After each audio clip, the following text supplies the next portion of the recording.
మీద పని చేస్తూ ఆ పని అతనితో తిట్లు తింటూ ఉంటాడు. ఇక వాళ్ళ ఓనర్తో తిట్లు తింటూ ఉండగా ఇంతలో అక్కడికి ఆ చంద్రకళ ఫ్యామిలీ అందరూ కూడా అక్కడికి వెళ్తారు. ఇక జలరాజు అలా రోడ్డు మీద అవమానం పడటం చూసి కామాక్షి ఇలా అంటూ ఉంటుంది, చూసారా చూసారా ఇలాంటి పనికిమాలిన వాడికి నా కూతురుని ఇచ్చి పెళ్లి చేశాము, ఆ రోజే వద్దని చెప్పాను, అయినా సరే మీరు ఊరుకోలేదు అని చెప్పి కామాక్షి జగదీశ్వరి వాళ్ళతో అంటూ ఉంటుంది.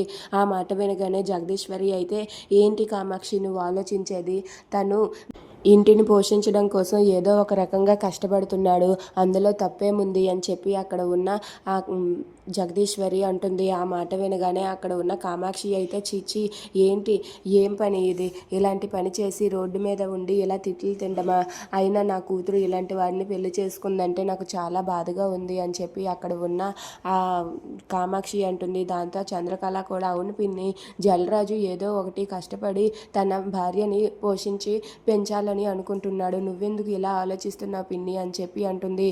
దాంతో అక్కడ ఉన్న కామాక్షి అయితే, నువ్వు మాట్లాడావంటే నాకు కంపరంగా ఉంది అని చెప్పి అంటుంది.